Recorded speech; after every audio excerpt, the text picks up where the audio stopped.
Q. With that said, Big News Wednesdays tomorrow. For now, though, stay safe out there, stay sane out there. We'll see you soon.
Welcome. It's indisputable. I'm your host, Rashad Ritchie. Good to be with you. We have a lot on the agenda today. Breaking down news of the day, none other than Sharon Reed, host, commentator, Rebel HQ contributor, all-star, and also host of the Sharon Reed Show. Always a fascinating breakdown. Top story of the day. Well, you know, there was a guy who had evidence planted on him after a DUI stop. Well, that person has been found guilty, believe it or not. Let me remind you of the video. Here it is. Meet Calvin Riley. He's being stopped by the Tallahassee Police Department on South Monroe. Hello, sir. I'm Officer Oliver with Tallahassee Police Department. She'll plant evidence of an empty liquor bottle in Riley's car before arresting him for an alleged DUI. Riley's license is suspended, and officers decide to arrest Riley on a first offense for his suspended license. Would you be willing to do some voluntary field sobriety exercises? Not really. Okay. Here, go ahead and step out of the vehicle for us. They didn't tell him the consequences of refusing that voluntary test. Just go ahead and face the corner of the car for us. Your license is After suspended. detaining Riley, they ask him if he smoked any marijuana. Mr. Riley, I got a quick question for you. No problem. So I smell marijuana in your vehicle. Did you recently smoke? No. Once he's arrested for driving with a suspended license, they can search his car. Officer Oliver leaves the car, does a 360, and then goes back in the car, retrieving a sealed liquor bottle and pours it out. That was the sound of the seal on the liquor bottle breaking. Here's another angle. While Officer Muth questions Riley about marijuana Did again, somebody else smoke in your car earlier? Oliver tosses the empty bottle into the passenger seat.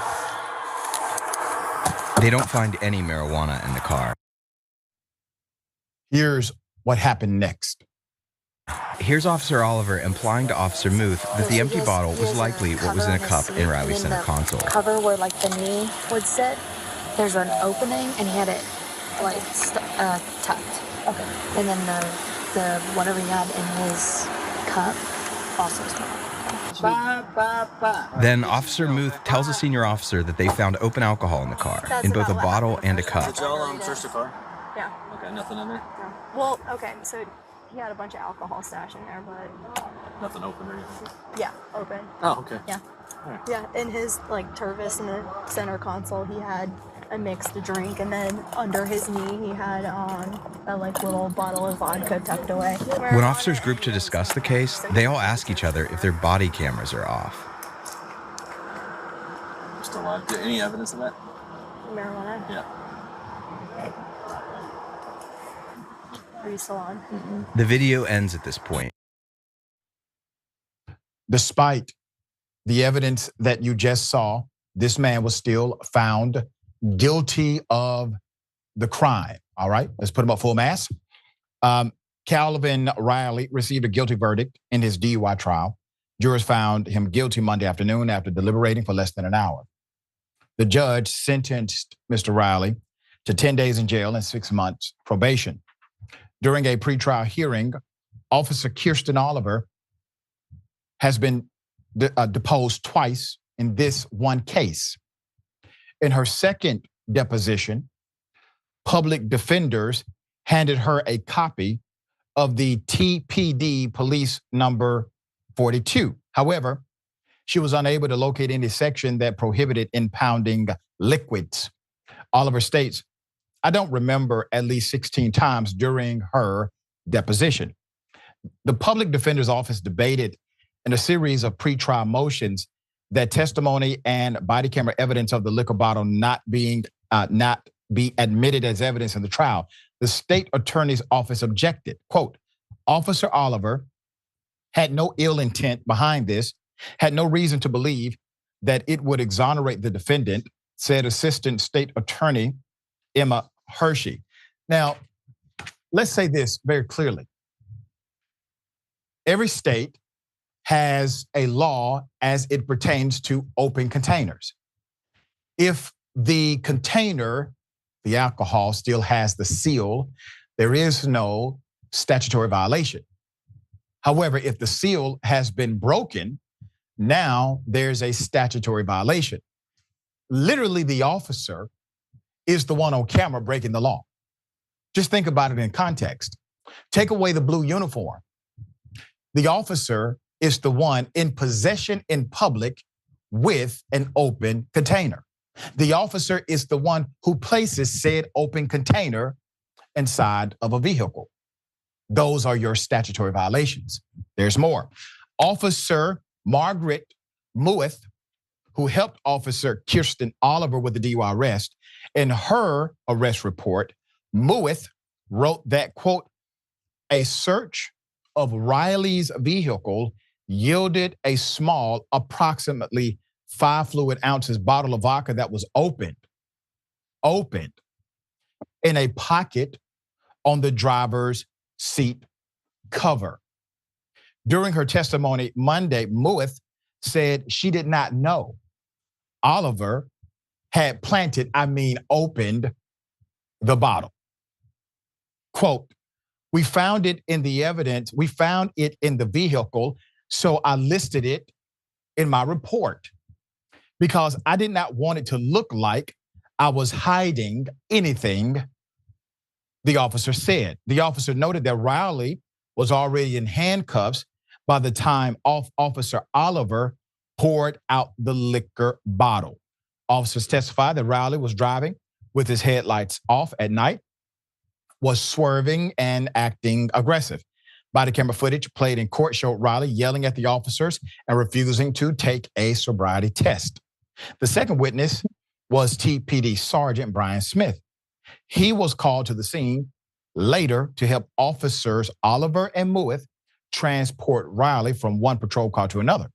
Oliver is one of the newest hires in the department as a result of the TPD Chief Lawrence Rebel's aggressive hiring practices. After the video gained thousands of views and reactions last week, TPD released a statement denying allegations of any misconduct. Department officials declined to release the full footage until after the trial. Put them up. WCTV reached out to the state attorney's office for comment on Monday. State Attorney Jack Campbell responded with this statement, quote, we greatly appreciate the hard work of the jury and of our prosecution team. We also want to thank the Tallahassee Police Department and his young officer for doing her job despite this unwarranted attack. Unwarranted, you say. Far too many members of our community have lost their lives due to drunk driving, and a jury of his peers found that he was driving while impaired that night. She made Tallahassee safer by stopping him. The media campaign was done by a professional political operative who has no obligation to make our community safe or even tell the truth, he says. His attempt to politically assassinate an officer's credibility on the internet is unconscionable. Fortunately, despite the attempts to tamper with a jury that had already been selected, they saw the truth. I hope our community will continue to trust the public servants who serve us each day rather than the cowards who never enter the arena and just criticize those who do. Put up the AG again. Attorney General, you have now cited that a citizen engaged in jury tampering. That is a legal term of art. You have accused a citizen of a crime. Are you convening a grand jury in order to indict said citizen for interfering or tampering with the jury? If not, I recommend this individual sue the hell out of you quickly for defamation, slander, libel. You're careless, AG. You know good and damn well what that officer did was completely outside of protocol. And then the fact that the police report indicated that the bottle was found in that manner without providing context as to the fact that the partner officer did it. So if this was all about being on the up and up and not hiding anything, why hide that part of the police report? Unwarranted my ass. All right. Here's the thing, Sharon. Maybe the guy was impaired that night. Maybe he has a drinking problem. That is possible. But there's a fact here that we know. And the fact is, the officer planted evidence, period. All right, what say you? Here's what I say. The system is working exactly as it's designed against Black people. Note to Black people in Tallahassee, you got to get out of the state. Got to get out of the city, the state. FAMU students, stay on campus. You are in danger. There is a threshold, Doc, to due process. And any uniform officer who behaves unlawfully and or sloppily, didn't know the law, lied on the body cam, I believe is still lying today. I can't look at anything else. Who's inebriated, who's driving under, I can't trust you. I got to throw you out of there. And I'll make one other point. The fix is in because, of course, as you know, prosecutors and police, they work together. And in this case, perhaps also with members of the public who don't share the worldview of a Black man, they're working in concert. Yeah, definitely working in concert. This is a conspiracy, in my opinion. All right, we will bring you updates if there's an update that comes. Okay, hell of a thing. A person decides to shoot another person in the knee because of guacamole. Put up the picture full mass. The hell are we doing, people? Chipotle at that. In Michigan, Aaron Brown was on video, allegedly, and shot a Chipotle employee over guacamole this past Friday evening. He was charged with possession of a firearm in the commission of a felony, discharge of a weapon in the building, and assault to do great bodily harm. Keep the picture up. He actually got away at first. They had to track him down later. There's a video floating around social media. Let me put up the picture that you will initially see in that video. It is here. People are simply eating. They hear an argument, and then there's a struggle. I'm going to give you some background. Southfield Police Chief Elvin Barron said Brown and his wife placed an order inside the store. Things escalated when he posed a question to a female employee about extra guac, but thought she did not add enough guacamole based on his guacamole standard. Per the outlet, he then called her the B word, leading her to feel obviously offended and frustrated. She left the area. She did not have to be disrespected by him. Brown is accused of then taking matters into his own hands by going behind the counter. Now you have a criminal trespass. He goes behind the counter, deciding to help himself to the guacamole. Police claim the victim slapped the cup out of his hand, resulting in the outcome. So there's a victim, an employee, who comes to the cashier's area and says, "What are you doing?" Slaps it out of his hand. Brown appears behind the counter, puts his food inside a paper bag. An employee approached him and a scuffle ensued. People inside Chipotle can be heard screaming while the fight was happening. Seconds later, the man fired a shot into the employee's knee. Witnesses told Fox 2 News that they immediately ran out of the restaurant after hearing the gunfire. When officers arrived, the store was closed at that point. Brown is currently in custody. He has a $20,000 surety bond. The victim is only 21. The victim has now been hospitalized and treated for his injuries. He is expected to make a full recovery. Now, they say full recovery. Likely he will have a limp for the rest of his life. Okay, he got shot in the knee, all right? But he will walk again. So this is one of those stories where you look at the video, and the video is very short, and we did not have the license in order to show that video, but the video is very short. And you can tell no one believed that this was going to end in a gunshot. They assumed they were recording combat, a fight, okay? Employees at restaurants, when I tell you they have a dangerous job, they have a dangerous job. They have a significantly dangerous job. And I cite that because typically you will hear law enforcement say, well, what do you expect? They have a dangerous job. And it's to protect them from responsibility when they act out of line. But to restaurant workers who have a very dangerous job, they don't get that same kind of protection or the same kind of public narrative. And we would like to shift some of that here. And so we are hoping that there's justice for this individual who was shot. To the young lady, you did the right thing by walking away when you were called out of your name. You did not have to take that. And it's unfortunate that there are some people walking in the world who would shoot someone in the knee for some damn guacamole. All right, Sharon, thoughts here.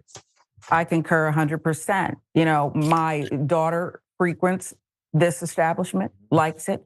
I happen to know because of that the guac there is a small portion and it costs about $2.70. Right. Some experts say it's a 250% premium markup by Chipotle. It makes me angry when she wants it, but I allow her to have it.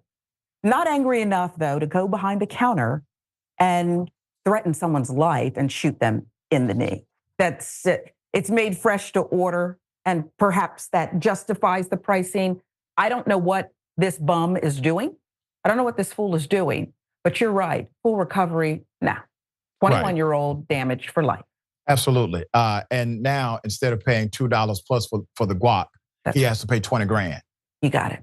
Yeah. What kind of markup is that? There you go. All right. Imagine being at a hotel and the person at the front desk decides to basically, hey, I got to call the cops on you because I don't recognize you. What? There's no way in hell you know everybody that's in this hotel. That's exactly what happened. Here it is. Excuse me? Are you a guest? Am I a guest? Yes. Why? What's the problem? You're not allowed to be here if you're not a guest. I'm not allowed to be here if I'm not a guest? No, you have to get a room. I have to get a room? Yes. Okay. Do I not look like a guest? No, you don't. I don't? I haven't seen you. Okay. She says she haven't seen me today. So what shift did you come in on? 11 to 7. 11 to 7. Normally, primarily, what time do people go to sleep?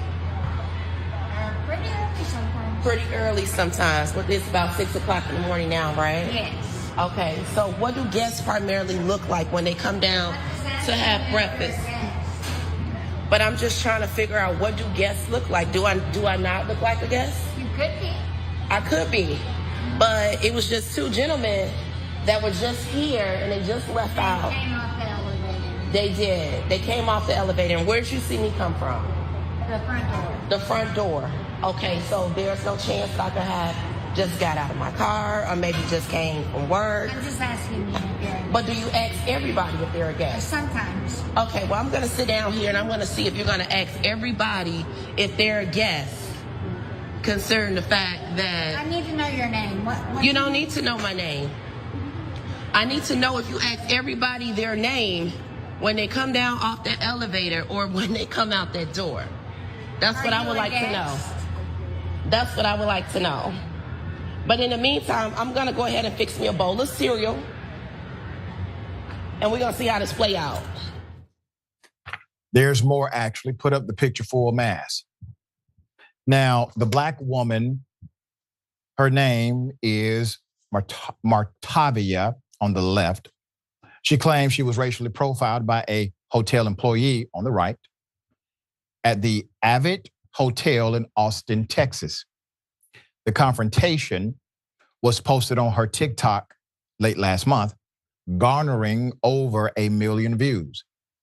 In a 10-minute long video, the Avid Hotel employee approached Martavia in the breakfast area and asked if she was a guest. Atlanta Black Star notes, according to its website, Avid offers free breakfast to all of its guests. Okay? The front desk employee then proceeded to call the police. Here it is. What room are you in? What difference does it make what room I'm in? I'm going to call the police. Call the police. Please call the police.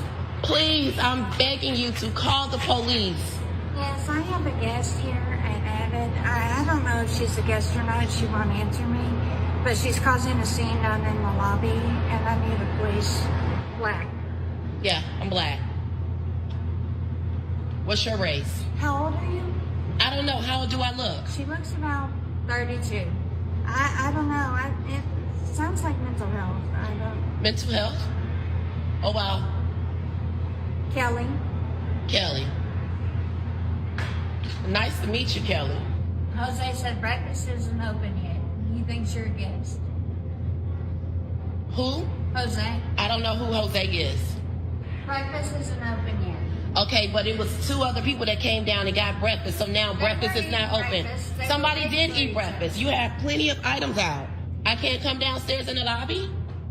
You came in from outside. I came in from outside. Yes. Okay, that's fine. But the police is coming, right? Yes. Okay, that's fine. I'll wait till the police get here. Okay. There's actually more. Now, the insanity of this obviously is evident, right? She calls the police and says, I have a guest here. Well, I don't know if they're a guest or not. And then she proceeds to provide evidence of the person not being a guest because they're able to walk. I don't understand. Because a guest is able to walk, meaning walk in and out of the hotel if they choose. That's the reason you believe this person is not a guest at the hotel, because they walk in.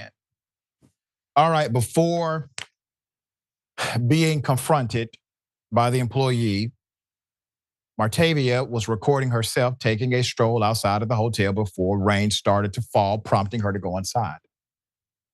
She decided to indulge in some cold breakfast items while the hot breakfast was still being prepared. Martavia noted in the video that she had booked the room with Intercontinental Hotels Group points. According to the woman's GoFundMe account, she had been displaced from her home due to domestic violence issues. Martavia also explains in the video why she felt profiled. Here it is. As of right now, I feel racially profiled. Why? Due to the fact because it was 2 other gentlemen that were lighter than I, and she did not question them at all whatsoever about their reasoning for being in this area, obtaining something simple as fruit. I was discriminated. This was discrimination. But it's fine. We're gonna wait till the police get here. Yep. So while waiting for the police to arrive, Martavia started eating a bowl of cereal while the employee continued to make phone calls.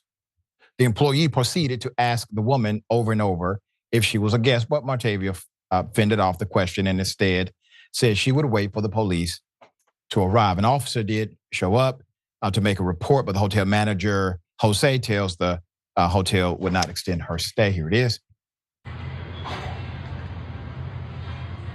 Police is now coming. Hey, good morning. Hi. I'm recording for the record. Okay. So she's the one that called. Do you want to ask her what's going on first before you talk to me? I'll ask her. We'll talk to her. Okay. What happened? So, time is now 6:25. One manager tried to say, oh, well, breakfast isn't open. You got guests that's still coming down. Everybody's still coming down and they're eating. Right, I'm going to call them too. But I'm just saying, like, who's above you? Everybody have a boss. So. This is where you're at. No, I'm saying, like, who's your boss? Like, do you all have a district? I'm not going to give you that information. You're not? Because we will be speaking with you today. Okay, I'll be speaking with you today. Okay, that's fine. I'll just reach out and I'll just talk to who I need to talk to. Reach out to our AG officer. That's fine. I'm going to talk to them as well. Okay. And just, you won't be able to extend my stay because of what? Yeah, we won't. On what grounds? We won't be able to extend your stay. On what grounds? I'm not giving authority to record you. Okay, so on what grounds? On what grounds? Okay, no worries. He said he won't be able to extend my stay. I most definitely will be filing a complaint. We should all file a complaint, at least in the parameters of our mind, about patronizing this establishment. Martavia filed a complaint with IHG, the hotel company, and was instructed to speak to Jose again. She claimed the manager said the employee questioned her presence because she did not recognize her, pointing out that Martavia was wearing a hoodie. Oh my God, a hoodie. Perfectly legal piece of garment. Atlanta Black Star reached out to IHG for comment. Put them up full mask.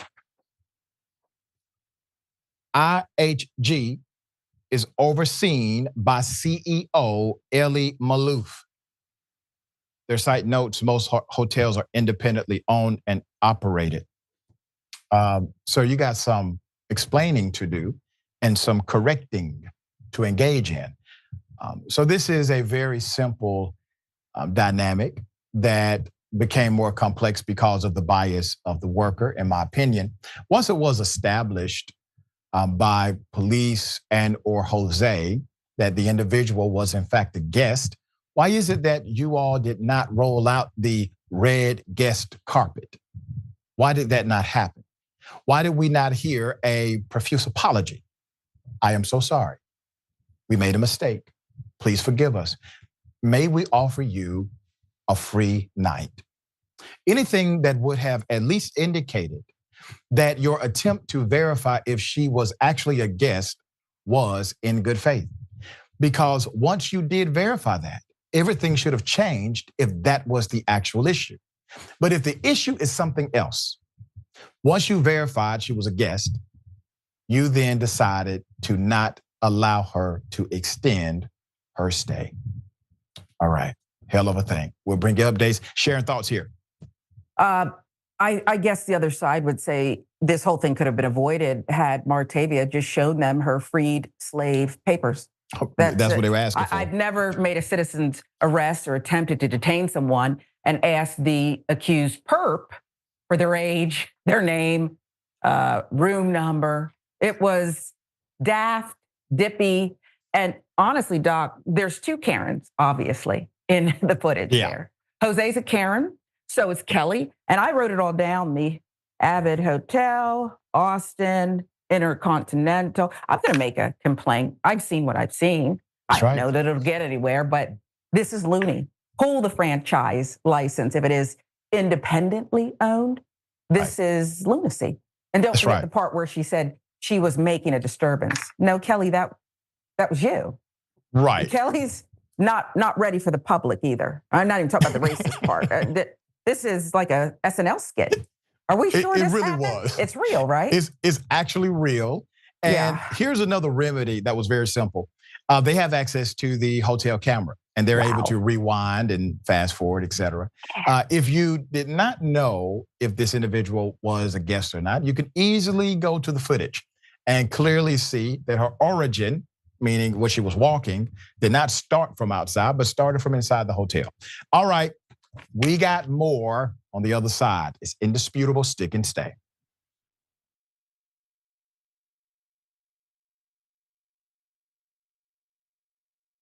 You would never abuse power as retribution against anybody. Except for day one. You're not going to be a dictator, are you? I said no, other than day one. By locking up his enemies, by breaking all the rules, the courts, yeah, right. Them and what army? This country needs a dictator. I hate to say that, but it's the truth. It's the truth from the Young Turks. Americans saying they want a dictator? I'd rather have Donald Trump as a dictator for 4 years. I'm going dictator Trump for sure. How crazy will his supporters go? I'm going to be a dictator for one day.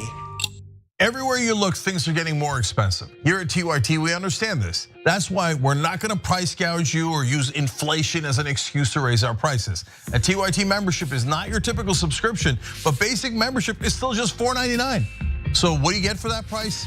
For starters, you're getting exclusive programming, unique, exclusive designs from Shop TYT, access to a members-only chat, giveaways, emojis, and so many other amazing perks. But most importantly, you're helping to make an impact. As a TYT member, you not only help us do the shows every day, but you drive real positive change in the process. In 2017, we helped to start Justice Democrats right here on TYT. That's a group that got 12 progressives elected into Congress. That's amazing, you did that. Your support also funds TYT's very own investigative reporting. Just recently, our reporters exposed the Fellowship Foundation and pressured lawmakers into boycotting that bigoted event. Isn't that amazing? We raised over $30,000 for Jackson, Mississippi and delivered clean water to thousands of people in need. Our petitions, polls, and community of activists help keep the corruption of Washington in check. That's the impact of what just $4.99 a month from our members can do. And we're just getting started. Positive change doesn't occur overnight, but with your contribution, we can make it happen together.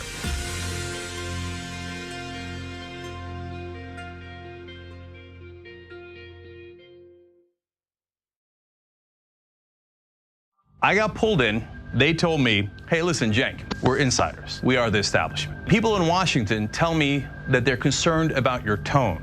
We think that there's a better role for you, and it's not in 6 o'clock. The problem with the mainstream media is they're desperate to get access. They don't challenge the government. They don't challenge power. We're supposed to challenge the government. That's the role of the media. Components that corrupt our politicians, I think, also corrupt mainstream media. It's really difficult for cable outlets to talk about things like income inequality, wealth inequality, when the advertisers that are funding their shows are the same corporations that want to ensure that the same system continues. People watch digital media or new media, they get a completely different message. They focus on the issues that matter or resonate more with the constituency.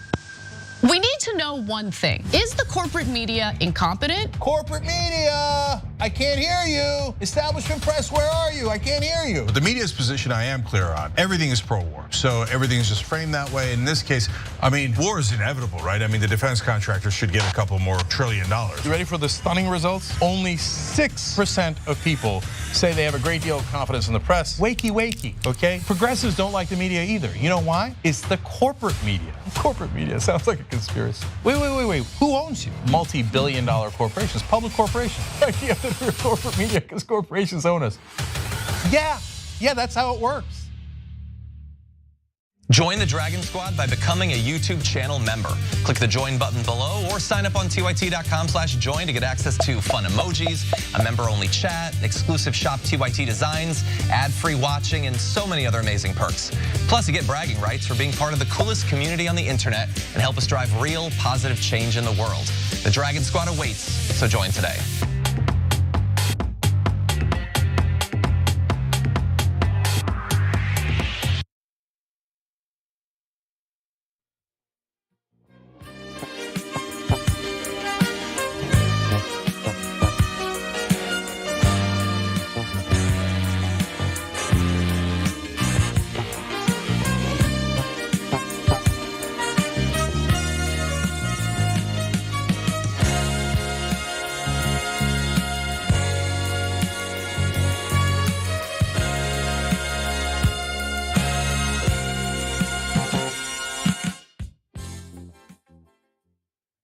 All right, welcome back. Still got a lot of show left. Let me read some of these amazing comments. Just slightly pressed for time. Cannot read all of them, but I appreciate everybody the same. All right, I really do. Okay. Yep. CDE 71954. I wonder if he had the option to go to the hospital and get a blood test to confirm that his blood alcohol, what his blood alcohol level was. From what I gather, no blood alcohol level was determined. I agree with you. And typically, each jurisdiction has some type of rule that allows you that option. I know in Atlanta, you have the option to go to a hospital within 50 miles of the arrest. Cray Souffle, don't stop till I get all my guac. Yeah. Yep. And Hiram bifidum. I know what that means. And thank you, by the way. Thank God you're okay. Please do not stop your work in advocacy. Ben Piscopo, guy that called earlier. No need for me to send link, cause the very videos, they're guilty. This is like a real life nightmare. And I think you're referring to earlier on my radio program, and thank you for joining. Also, Mr_YF, how can you find him guilty without even a blood test? WTRF, what are these jurors on? Question mark. Yep. And also, who's your daddy 89? Thank goodness he didn't ask for more salsa. Verde. Some good stuff, you know? All right, got something for you. Ladies and gentlemen, I wish Karen would. You want to call the police on them for having a barbecue on a Sunday. I feel free! Back off! I'm going to trouble. There's an African-American man threatening my life.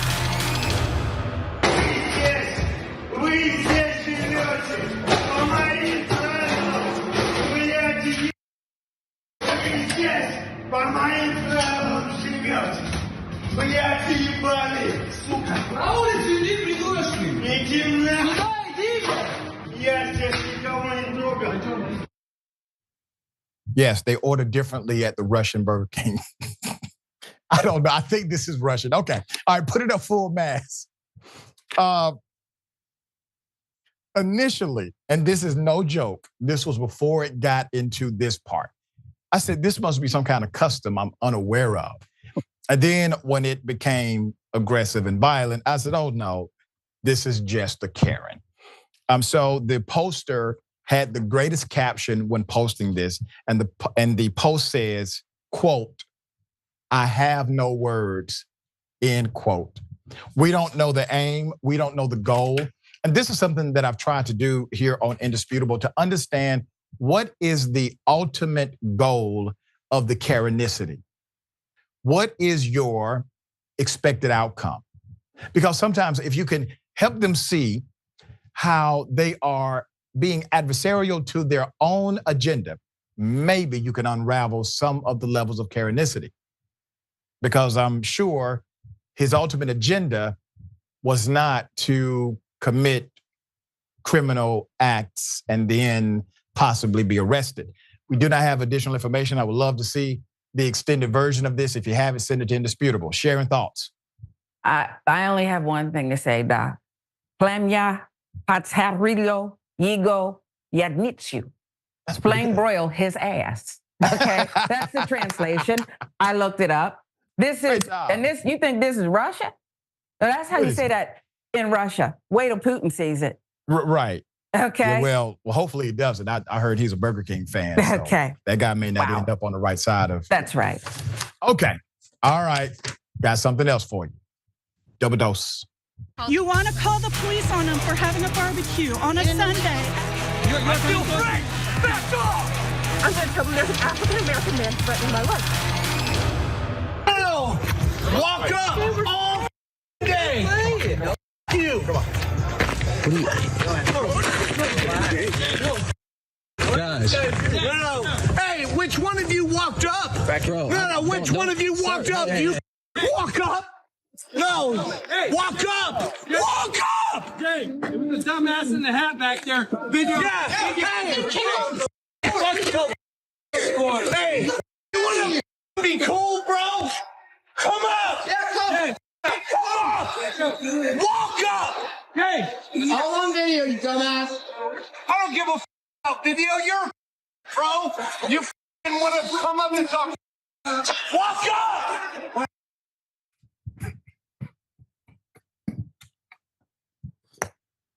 I'm sorry, man. I know you have the bad day, brother. But, sir. Can we put up the picture? Let me explain what's happening here. Okay. It's called flexing. All right. Flexing is when you act like you're going to do something. But as my dad would say, he won't bust the soft side of a grape. Now, if you notice in the first picture, let's call it Exhibit A. In Exhibit A, his friend is not actually holding him back, but he is going along with it as if there's this force that he simply cannot get beyond. And it is a guy who is barely touching him. And then he walks around. Let's go to Exhibit 2. All right, that is the flex, okay? And then you have the Mayor Karen screaming in the high pitch, which would make Judge Doom proud. Who Framed Roger Rabbit movie reference there. Okay. I mean, the way he got that octave up to the next level to an untrained individual, to someone not from Glenwood, that may scare them. But see, sir, when your octave went to the next level, that only says you are afraid. Just want to help you understand what's really happening in that moment. All right, Sharon, this guy was really, really thugging it out at the golf course. Yeah, I saw it too. And, you know, playing the old hold me back game. His pint-sized friend was the dead giveaway. I mean, if he wanted to break free and do something, he would have done it. People are, they're really disparaging this fool. This is why old rich dudes in Augusta kept their course to themselves. Perhaps it is. You know, this thing just got integrated. And perhaps this is what the big secret was. Nobody's supposed to see all this, but it was comical. And I picture you out there, you would have just laughed. I don't even know if you would have responded. My ass off. You just laughed. Right. What is there to, what, huh? Okay, fool. Right. All right. We got more on the other side. This indisputable stick and stay.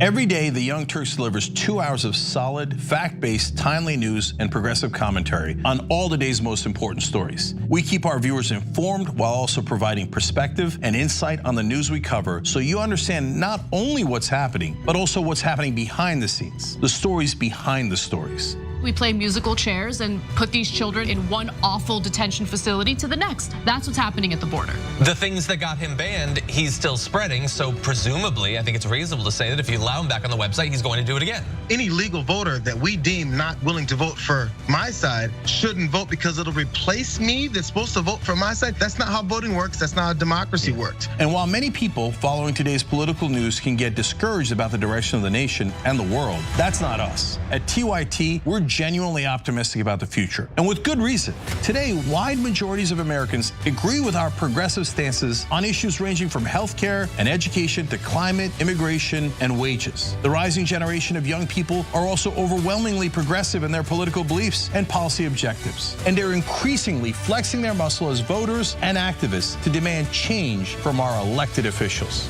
The traditional mainstream media is mostly AWOL. They, along with the government and many other cherished institutions, have been captured by corporate interests. Audiences sense that they're not getting the whole story or even the truth from once trusted outlets, whether broadcast and cable TV news networks or national newspapers and magazines. The antidote is the Young Turks. Unlike mainstream corporate outlets, we're not beholden to corporate advertisers, to defense contractors, to Wall Street, or to Big Pharma, and we don't carry water for the Republican or Democratic parties. So watch us Monday to Friday at 6 p.m. Eastern, 3 p.m. Pacific, and join the thousands of progressives around the globe who tune in every day for TYT's unmatched, award-winning content and see what it's like to experience a news organization that only answers to you.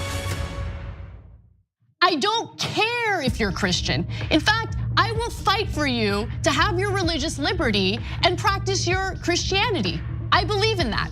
I don't believe in Christianity, which means that you do not get to dictate the way I live my life based on your religion. I don't care what the Bible says. You have every right in the world. All those women who identify with your religion have every right in the world to not get an abortion, to not take birth control, but they do not have the right to dictate my life and what I decide to do with my body. I don't care about your goddamn religion. I'm so tired of having nonstop conversations about what the Bible says. You live your life in the way that you interpret the Bible. Again, I don't care, but you don't get to take the Bible and tell me, well, the Bible says this in this chapter, in this verse. I don't care. I don't care, I don't believe in it, and I have the right, based on our Constitution, to not believe in it. Join the Dragon Squad by becoming a YouTube channel member. Click the join button below or sign up on tyt.com/join to get access to fun emojis, a member-only chat, exclusive shop TYT designs, ad-free watching, and so many other amazing perks. Plus, you get bragging rights for being part of the coolest community on the internet and help us drive real, positive change in the world. The Dragon Squad awaits, so join today.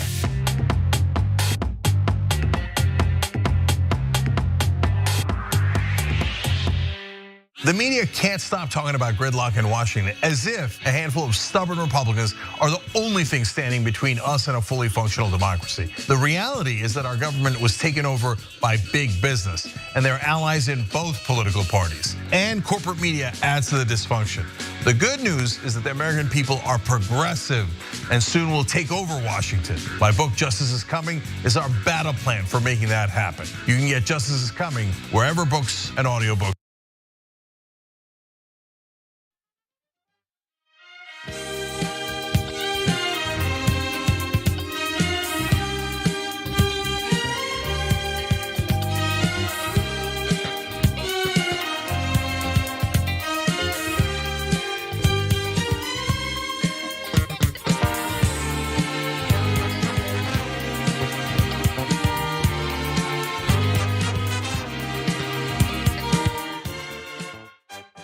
All right, welcome back. Lot of show left. Okay, let me read a couple of these comments.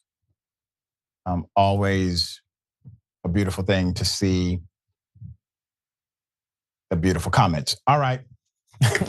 CDE 71954. It looks like Coyote Ugly to me. The way the guy was was stomping on the counter looked like that. All right, and also Cray Souffle. Lordy, one giant step for man, another giant leap for stupid ass hangry male Karens. There you go. All right. To me, one of the biggest moments in hip hop history involves two well-esteemed entertainers, rappers, lyrical geniuses. Let's put them up full mass. J. Cole, Kendrick Lamar. Per NBC News, J. Cole, who has been in a beef with Kendrick Lamar, which is hella ironic because both of them stand for responsible and positive lyrics. Understanding the reality of diversity, the need for a nuanced conversation. Brilliant people, both of them. So it was a shocker that they were involved in a beef. So J. Cole did something that should be the norm. It really should be the norm. And I'm proud of this young man. J. Cole said there's one part of his new album that he is not proud of. A track in which he disses rapper Kendrick Lamar. The artist who dropped his album Might Delete Later on Friday released a track titled 7-Minute Drill, which features a verse that takes aim at Kendrick Lamar. Quote, he says, "I'm so proud of that project, except for one part." Cole said Sunday at his music festival, Dreamville Fest. It's one part of that ish that makes me feel like, man, that's the lamest ish I ever did in my effing life, end quote. And I know this is not what a lot of people want to hear. So let me give you the scene.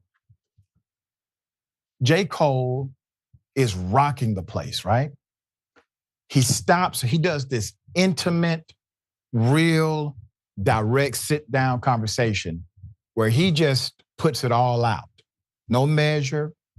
He's not trying to sound prolific. He's not trying to sound gangster. He's trying to be authentic. And that is it. Lamar, the first rapper to win a Pulitzer Prize in 2018, by the way, had taken shots at Cole and Drake in a guest verse on the song Like That by rapper Future and producer Metro Boomin. In the song, Kendrick Lamar responds to a line in Cole and Drake's song, First Person Shooter, in which Cole had deemed himself, Drake and Lamar, as the big three of rap music. The only issue I have with that is Drake, to be honest with you. After the release of Like That on March 22nd, Lamar's verse blew up online, prompting speculation around whether or not Cole or Drake would respond. Many fans believe Lamar's verse was too scathing for Cole and Drake not to respond. Cole on Sunday told the crowd that he tried to jab Kendrick Lamar back in a friendly way, but that it didn't sit right. He said he hopes that Lamar didn't feel no way, but that he would take another diss on the chin if Lamar was offended. So he's saying, listen, what I did, I'm not proud of. I'm creating this tension that I really don't stand for. And if he decides to diss me back, then I would take it on the chin. Simply meaning I will not launch a defense. I will not respond to it. Footage from Cole's on-stage comment circulated on X, where many have spent days discussing his diss track. In the song, Cole says Lamar's second album, To Pimp a Butterfly, which won Best Rap Album at the 2016 Grammys, put people to sleep. Some rap fans online felt that Cole's diss was weak because TPAB has been critically and commercially acclaimed.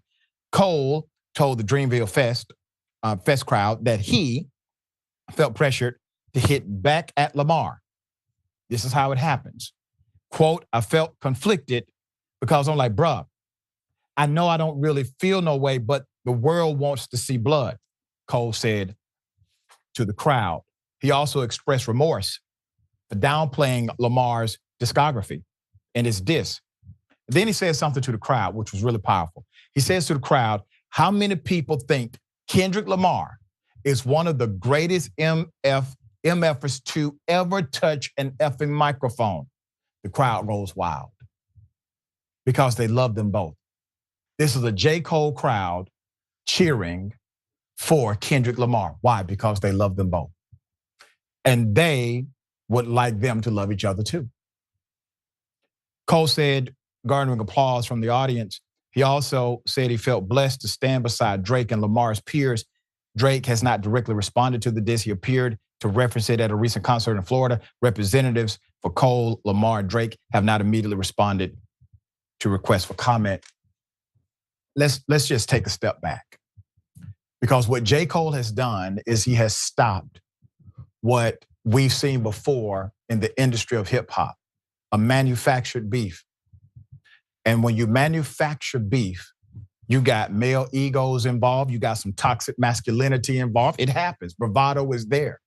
You got the public involved. You got people gassing you up, telling you what you need to do next. Now, everybody's in your business. And he said, listen, I don't even have an issue with Kendrick Lamar. You all think I do, but I never did. And the only reason I made that response is because people told me I needed to. And I fed into it. That's not a small moment. There are some people who are dissing him for apologizing. Dear brother, you have created one of the biggest moments in hip hop history by what you've done.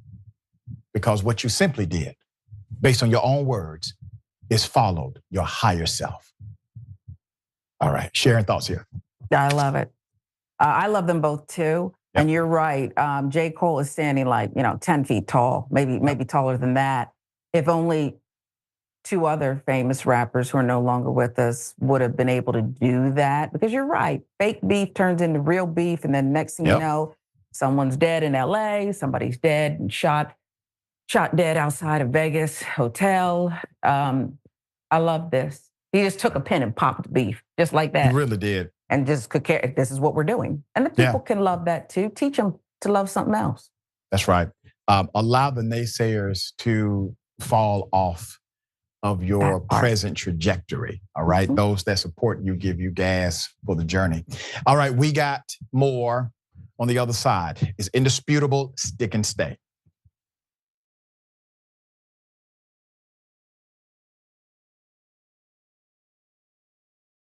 Our system is inherently rigged against the will of the people. They have 50% of the vote, and in a democracy, they should have 50% of the seats. But if you live in an insanely gerrymandered district, your vote functionally doesn't matter. We drew the map in a way that even though we get 50% of the vote, we're gonna get 13 out of the 18 seats. You don't actually have the ability to translate the will of the voters in your area into actual government policy. They should not be allowed to gerrymander these districts. We should actually have a democracy.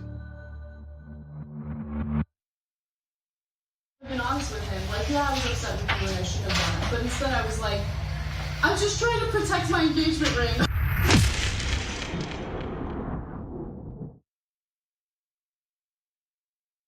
At TYT, our mission is to boldly pursue truth, challenge the establishment, and drive positive change.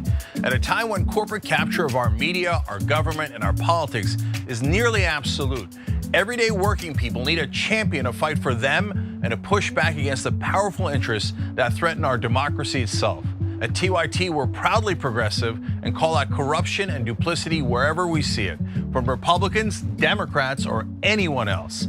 And unlike mainstream news media outlets, we're not beholden to corporate advertisers, to defense contractors, to Wall Street, or to Big Pharma. We only have to answer to our audience, and for nearly 2 decades, we've accomplished that by delivering honest, timely, and insightful perspectives on the day's news without fear or favor or concern for whose toes we might step on or which powerful elites we might offend.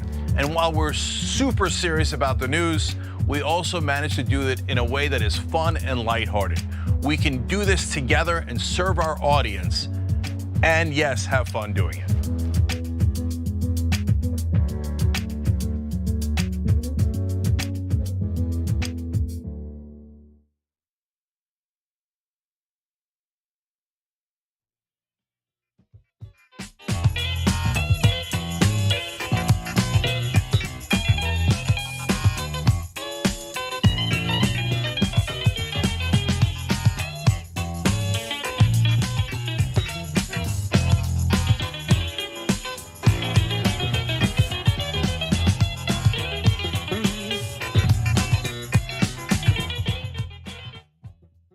All right, welcome back. Okay, Walgreens, according to the narrative, a black woman was racially profiled. Here's the video.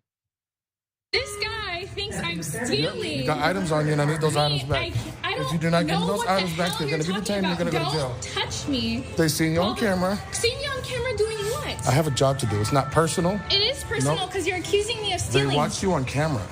Watch me on camera. They watch you on camera. Bring up the footage. They're telling me right now that you have items on you. Bring up the footage. They're telling me right now you have the items. Bring up the footage, please. So here's the deal, okay? I'm gonna work with you, okay?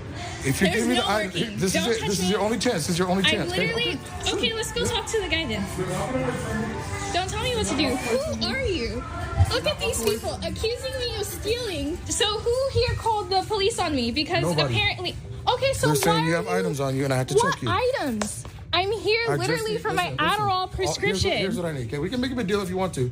Make it a big deal. For the camera. It's either you're calling the police. No, ma'am. That's not how it works. You don't get to make the rules. You don't dictate what happens here, okay? So here's what's going to happen, okay? Whatever. You're going to show me that you got nothing in your pocket. I'm not showing you because I don't have anything. Then you're going to get detained. I literally got off from work from Amazon. And that's just how it works. You're accusing me. Listen, I'm not accusing you. They're accusing you, and I have a job to do. Who's they? My management, my superiors, Bring store him down manager. here, Listen, then. here are your choices. You need to show me that there's nothing in your pockets because they're saying that there's stuff in your pockets. Stop walking away. Stop walking away. Or what? You're going to get detained, and you're going to go to the ground. And you're going to get sued. Put up the picture full mass here. So number one, sir, when she said, call the police, and you said, no, we won't do that. That's not how it works over here. Yeah, so you're going to kidnap somebody. Because you don't have a warrant to search her persons. You do not have the ability to engage in a lawful arrest with no evidence whatsoever. You admitted, I saw nothing. You said that. You said, it's not you, they saw it. So what are you doing? You're supposed to confirm it. That's a protocol for loss prevention. You confirm theft is taking place. You didn't even do that. A Seattle Walgreens security guard identified as Brian Vinegar, ironically, accused Miss Mika Prince of shoplifting, telling her surveillance video caught her in the act, but then later told police there was actually no footage. Didn't exist. There's no footage of the alleged theft. Prince posted a cell phone video of her encounter at the drugstore on Saturday, March 27th. Sir, since there's no footage of it, why were you trying to search her? What other reason would you have in your mind to corner this young lady, try to take her to a secluded area, and then engage in, I will work with you search? All right, there's another video, here it is. Listen, I need my items back. I don't know what the hell you're talking about. Then show me what's in your pockets. My wallet? No, I don't care about your wallet. They just care about the items that you took and that you put into your pockets. What items? The items that they're saying that you took. To show me what you got. No, otherwise, honestly, no, it's okay. It's okay. Otherwise, I will detain you and the police will come and they'll check. And if they find items on you, then actually, I I'll hope sit you here and understand. wait. At that point, you're gonna really go to jail. No, I hope so. So I'm really trying to work with you, and I'm giving you a chance. I'm giving you every single option to do the right thing. Call them, please. I'm giving you every option to do the right thing. Here, I'll sit down while you call them. Call the police. Nope, you don't have to. Oh, so you don't have to. You're just gonna sit here and that item right there, what is that right there? None of your business. I'm looking right at it. I'm looking right at it. That's called probable cause. Huh? I'm looking right at it. Okay, They're saying that you have my items. Yeah. You can pull this Karen card all you want to. It's not going to save you in the long run. Because I'm dressed like this. No, it has nothing to do with the way you're dressed. That I'm dressed with a big Hey guys, look. puffy saw her coat. on camera taking items that she did not pay for. You're a thief. You're a thief. You're stealing things that did not belong to you. That's how it works out, okay? Okay. So at this point, you're trespassed. Do not come back. Go. I'm waiting for you to call the police. I'm waiting for you to call your manager. You need to leave. Because right now, it's looking like you guys are really do with anything. You need to leave. So you guys are accusing me, a black woman, of stealing. Black, white doesn't make any difference. It apparently does. Didn't you say you were going to put me in handcuffs? So here's what's going to happen. If you do not leave after I've already told you that you've been trespassed, you're going to be criminally trespassed. That means you're going to have a court date and you're going to go to jail. Thank you, officer. He said that he was going to, actually, I'll wait here. He said that he was going to put me in cuffs and take me down to the ground. I don't know who this man is. Sorry, stop. He did. I have that on recording that he said that. I don't understand. Security seems reluctant to contact the police, reluctant to break in the manager. This doesn't make sense. Okay, Vinegar told Prince that a store manager looked at the store's surveillance camera feed and saw Miss Prince pocket items. However, security officer Vinegar told police there was no video surveillance capturing the incident and that he, quote, listen to this now, could not clarify who told him that she was stealing, end quote. According to a police report, he also said his body-worn video camera was not activated at the time he approached Prince. But once again, this is a protocol of the establishment. He decided to break protocol of having his camera. In the video, Prince firmly pushes back against the accusations in the video she posted and demands to see the surveillance footage, as any innocent person would. But Vinegar ignores her request and demands she hand over items she's accused of stealing. Prince tries to tell the guard she's at the store to pick up her Adderall prescription and that the only item she has in her pocket or pockets is her wallet. But Vinegar still demands she show him. Prince stood her ground, refusing to show the guard items in her pocket. Prince then starts demanding Vinegar call the police, or excuse me, the store manager and the police. Vinegar says if management or the police find store items on her person, she'll go to jail. He also calls her a thief, that's defamation, and begins accusing her of pulling the scam card, defamation double. Prince continues demanding that he call the police or a manager, but Vinegar tells her the manager told him through his earpiece that he doesn't want to speak with her. Prince told Vinegar he profiled her because of her race and the way she was dressed, which the guard denied. Prince also said she later spoke with the store manager who was on duty during her visit, who told her he never sent Vinegar after her for shoplifting. Never happened. The Atlanta Black Star reached out to Walgreens and the woman's attorney for comment. Her attorney told the Atlanta Black Star his office's investigation of the incident is ongoing, but they plan to file a civil claim for assault and false imprisonment.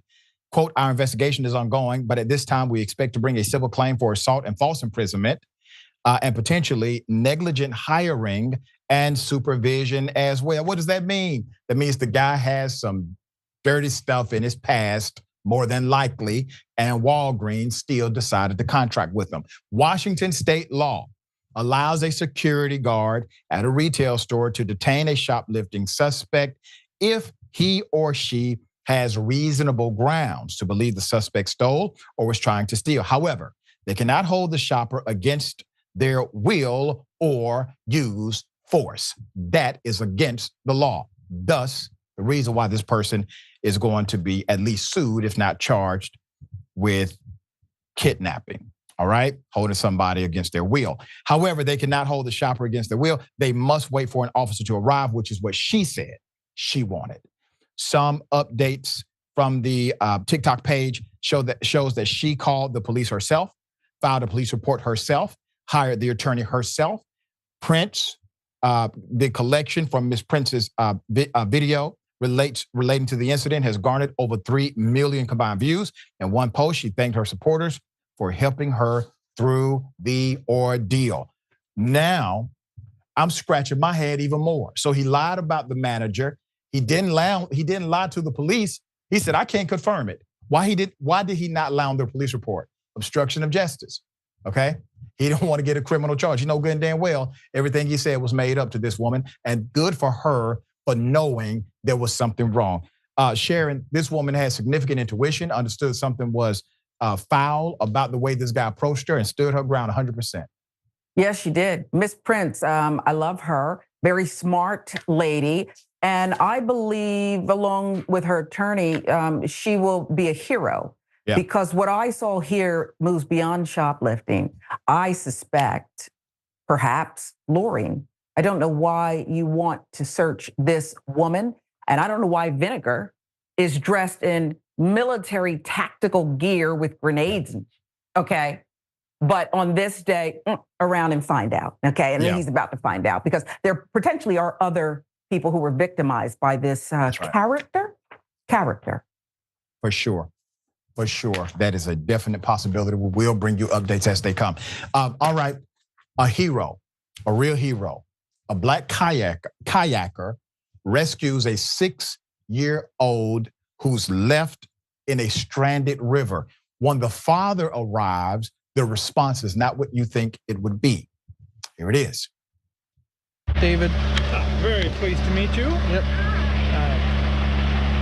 Sounds like he was a bit nervous.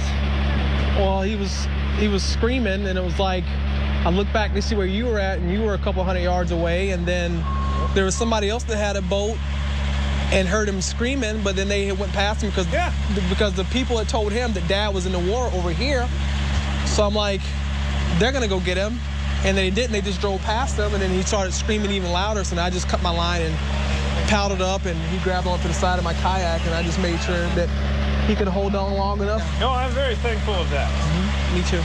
First I say 1,000 and then thank yous. Yep. That saved me a bunch of hassle. Yep. Because the river takes him a little bit, and I said, calm down, slowly swim to shore. Yep. You got this. We've been in this before. Yep. And I tried to get him with the boat, and of course the wind's picking up. Yep. So it just whoosh, right across the river. Yep. So I had to try and walk it back. That is super slow. Yep. So thank you very much. Yep. I would chat longer, but I think I'm needed. Yep. Once again, thank you. And we might be seeing each other again. Yeah, so the person who rescued the child acknowledged the father's reaction was somewhat ironic, to say the least. Put up the initial picture full mass. He sees a 6-year-old in the middle of nowhere about to drown,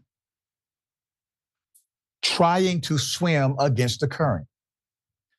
The child's arms and legs are wearing out, cannot keep afloat.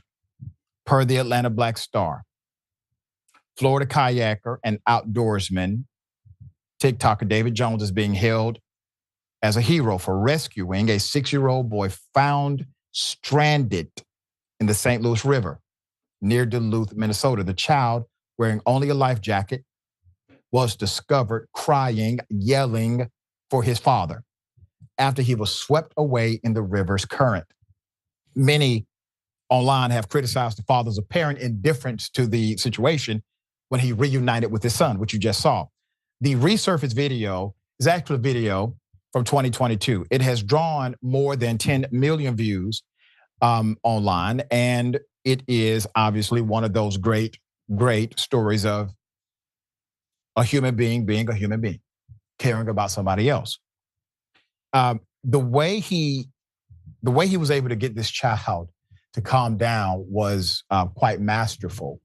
And basically, he tells the child, you just hold on to the boat, and he starts talking to the child about him being strong and about how he's a strong young man. And child says, I am. And he proceeds to continue to talk to get the child to stop panicking, to breathe. And he was able to make sure that child got from in the middle of that sea, middle of that body of water, and to shore. And then they found some other gentlemen who helped the child dry off, warm up. And then later, the dad comes and acts as if what just happened was not a big deal. All right. Big ups to the kayaker who saved the day here. Sharon, thoughts? Mr. Jones, another hero here. I have concerns as a parent, as a mother, about this father. It's unreal, okay? To not even be just so happy and respectful is one thing, but how does this happen and why are you unbothered? I just have concerns. I can't really articulate beyond that. Yeah, seriously. All right.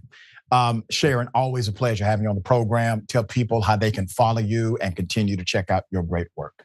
Well, I hope they'll continue to follow and check out my work on Rebel HQ at Sharon Reed Live across all platforms. So a new video will go up soon. And I appreciate it very much, Doc. Always appreciate you as well. Okay, the bullpen is next. Stick and stay.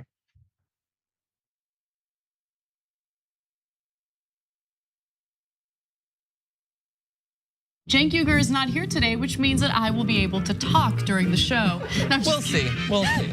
Poor Cenk, under the bus. My God, if Jesus came back, how much would the Republicans hate him? So now you have to give away all of your possessions to the poor. Steve King would be like, oh, Weezy. Everyone should be lucky enough to have a John Iadarola in their life. You confused everyone? Okay, sorry. I thought it was pretty clear. Take a break now. You can turn me to Dr. Manhattan as long as I get what Dr. Manhattan's packing, okay? The liberal mom says, Mark Thompson, have you ever thought about doing one of those tapes that soothe people to sleep? Like Mark Thompson reads the phone book. I'd buy it. If you'll buy it, I'll do it. Emilio D'Amelio writes in, John, you are so thick. I love you.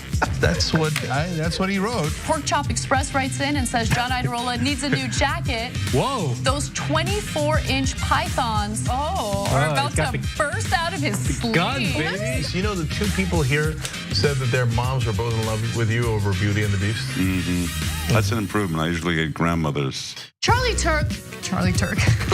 No, wait a minute, don't you dare. Chemical castration when we return from the break.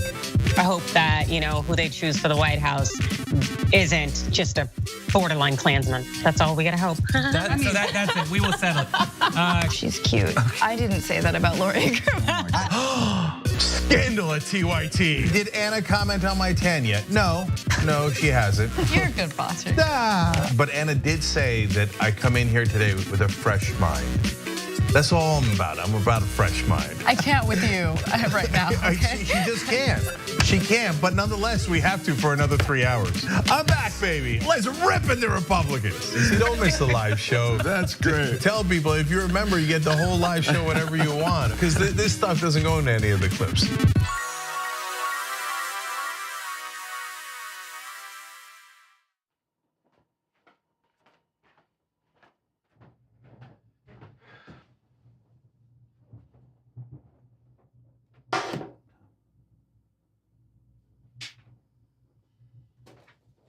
Welcome to the Damage Report. I'm John Iadarola. This is gonna be a big one. Meanwhile, in the Arctic, you know where this is going.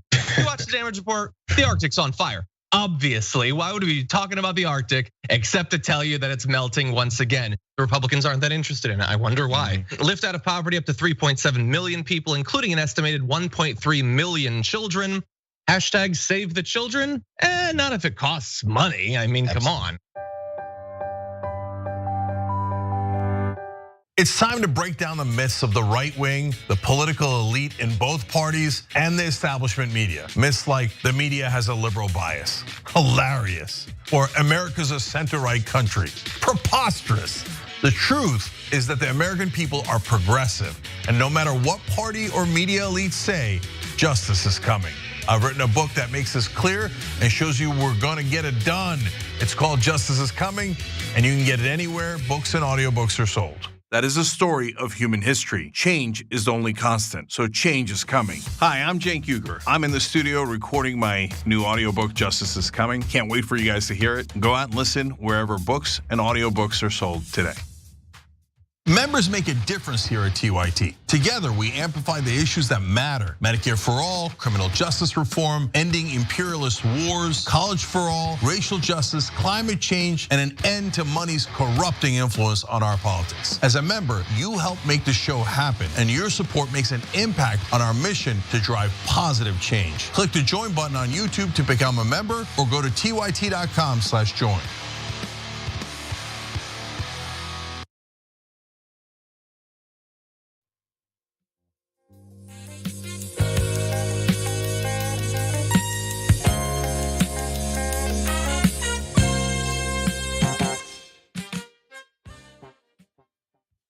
All right, let's get it. Ladies and gentlemen, welcome to the bullpen.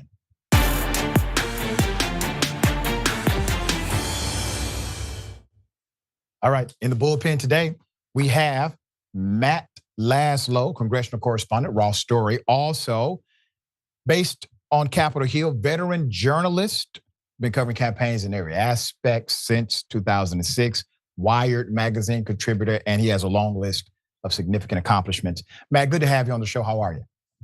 Oh, hey, I live in Washington and I cover Congress, so I'm miserable. But besides that, life's good. Well, let me make your life a little more miserable.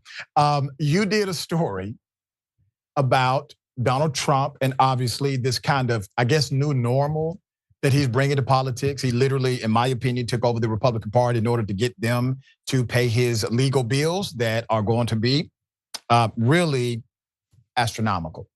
And is there a reluctancy inside of the Republican Party, meaning donors, those that contribute and make the machine run, to pay his legal bills? Or are we seeing a disconnect between the major donors of the party and this whole apparatus to make everything about MAGA and not a Republican governor, not Republican senators, not Republican House members? How do you see it in your reporting? Well, so when we look at today's Congress, this is a upper crust. Like these are multi-millionaires, most members of Congress. And so when it comes to that quote unquote donor class, you look at some of these Republican senators, they're sitting on $300 million, $100 million, $40 million. And when I personally asked them, hey, Trump's looking to the GOP base to help fund his legal troubles, are you gonna help pony up for your guy? And they're like, no, don't look at me. But they're in that same breath, they're fine with him raising money off the GOP base. And if you go back to the January 6th committee, they said that Trump raised about $250 million off the GOP's base. And like the folks that he's raising this money off of, they're not wealthy. And so they might be giving $5 here, $10 here, just because they're believing him and they're like, they feel like they're a part of this movement. But then you got these wealthy people who are kind of riding the tides with Trump and they're not ponying up. So there's a disconnect between the elites in the party and the base. Let me say this because I find it quite interesting. So members of Congress, and as you pointed out, many of them are loaded. They are independently wealthy and they have access to significant capital. So they're saying they're not going to participate in the scheme or the scam, depending on how you see it. But they are okay with Trump and his cronies promoting the scam for others to participate in. And I find it interesting because normally a person in Trump's position would be a great fundraising apparatus by proxy to the entire party, meaning they bring more money in. They are campaigning on behalf of other people. They can help fund campaigns directly, but Trump has a completely different style, I would say, in his political reality. Well, and Trump has been a prolific fundraiser, but he's done it off the backs of these mom and pop folks who are, the base of the party, not the wealthy. And that's where it's interesting kind of watching these dynamics, because while all these Republicans on Capitol Hill, when I first approached them about this, any question with Trump, they get a little either deers in the headlight or they get a little infatuation, because he's either their guy, or they're terrified of him. And it's interesting to me watching them kind of throw their own voters under the bus and saying, yeah, he can scoop up all your money, but no, personally, I'm not gonna open up my checkbook. And now a couple of them did leave that door open, like, oh yeah, we might fund him. But one of those guys is Senator Ricketts from Nebraska, Republican. I'm from Chicago. His family owns my Chicago Cubs. And so they're sitting on billions and billions. He personally is only sitting on tens of millions, which is astronomical for this reporter to even think about. But so he left the door open for his family, which is this huge mega donor family. So yeah, maybe cut their checks, but that's gonna be all that hack stuff that, just floods your TV, that makes you nauseous, that makes us all nauseous. And that's where really seeing these Republicans just being terrified of Trump, where they know that the party needs that money. And now that he's kind of taken over the RNC, or pardon me, not kind of, now that him and his family with Larry Trump, now that they've taken over the RNC, what did he do? Cut 60 staffers that first weekend. And then now all that money, he's steering towards his legal funds, and Republicans on Capitol Hill are saying, oh, no, it's a political witch hunt. Biden's going after him, so he should be able to use donor money for that.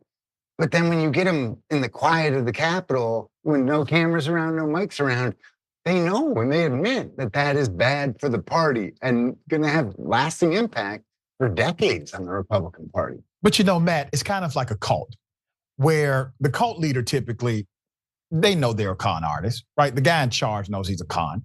And the people part of the executive team, they realize the whole thing is a con. They're not going to drink the Kool-Aid.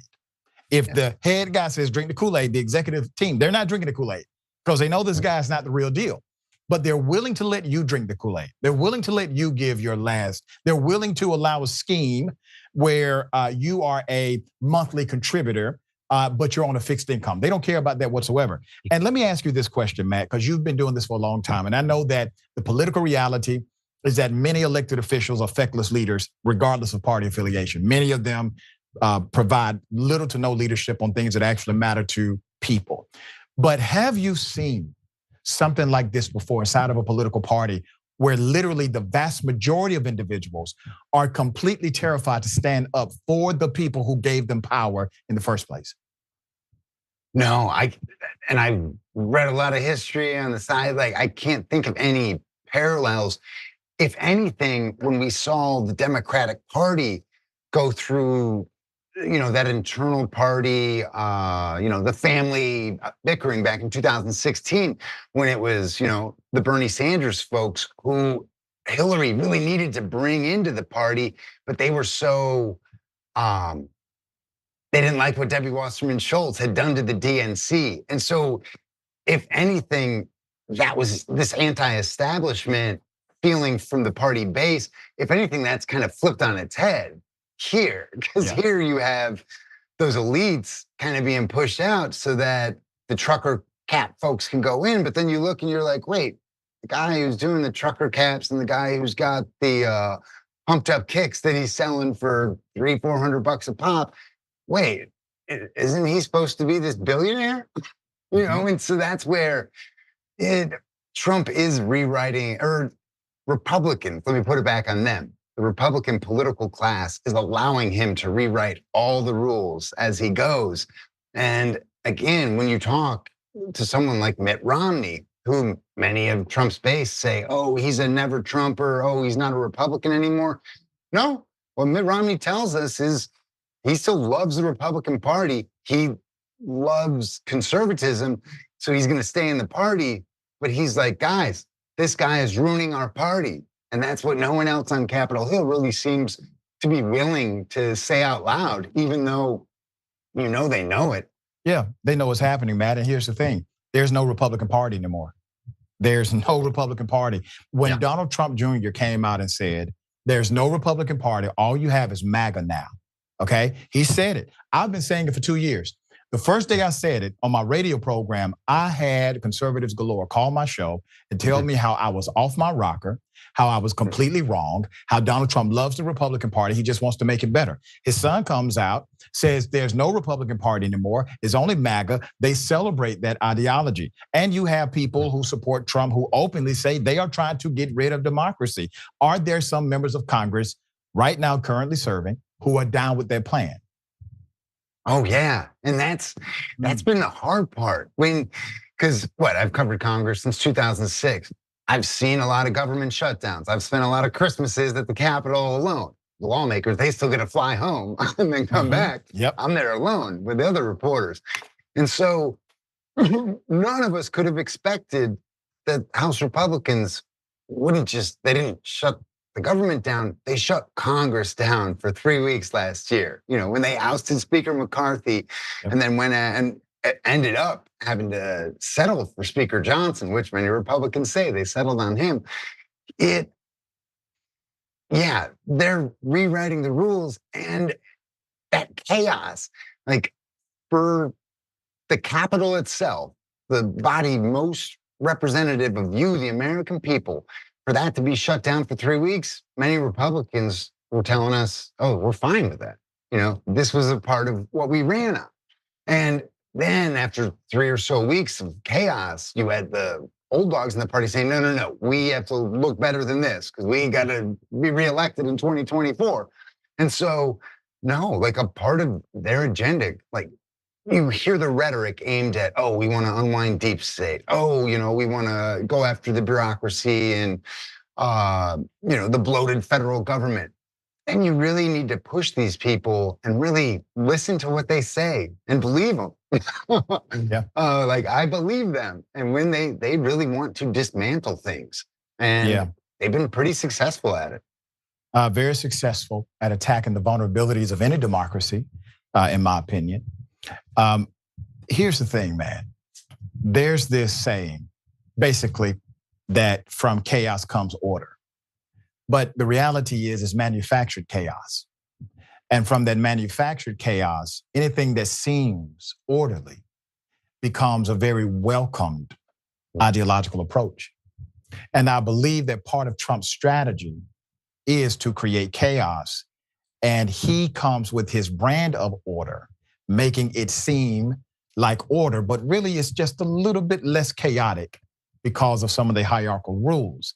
For example, when there was a bipartisan deal for border security, he literally said, don't sign it. He told Republicans, don't do that, because he wants the chaos to remain for him to be the in-demand order guy. What do you say to that?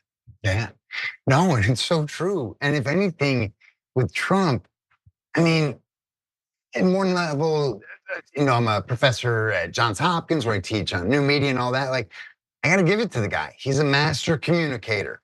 Now, a lot of us might disagree with what he's communicating, but since he came down that escalator in New York in 2016, the focus has been on him. And that's where he's the poppiest politician of pop politicians. But so he doesn't care about policy per se. Like what he did yesterday on abortion, he's like just trying to have it all ways. Like, hey, look at me, I'm the one who undid Roe v. Wade, but hey, I still want your votes if you care about women's rights and all these red states. And so like he gets it, and he just wants to kind of make that last anchor he's talking to, that last politician he's talking to, that last group he's talking to, he wants to just make them happy, it seems. And so that's where I look a little bit deeper. It's like, all right, who's his brain trust? So when it comes to someone like Steve Bannon, he's been sharpening his knives for years. And now he sees that he can co-opt Trump. Now, he would never say that to Trump's face, but he just allows his thinking on unwinding the bureaucracy and going after, unwinding what they call the administrative state. Here in DC, the administrative state's a lot of my neighbors. The administrative state might be that person, or is that person wearing that big hat at Yellowstone who's helping you and your family avoid that grizzly bear, And so they've really been able to co-opt him, even though that's kind of simultaneously allowed him to co-opt the party. Yep. And so I don't really see if that party knows who's in control. And that's why we really need to keep an eye on who Trump's hiring and who's he firing. That's right. Very well said. On that note, I encourage people to read this amazing breakdown. Tell people how they can follow you, get access to your great work at Raw Story. At Matt Laslo on the X, I guess, these days, on the former tweets. But yeah, I'm at Raw Story, also contributor at Wired. And yeah, on Instagram, all that stuff. Don't spend so much time on social media unless you're following me. There you go. I like that. That's a great closing line. Brother, we're going to have you back. We appreciate the work you continue to do. Keep people honest, okay? Appreciate you. Absolutely. All right.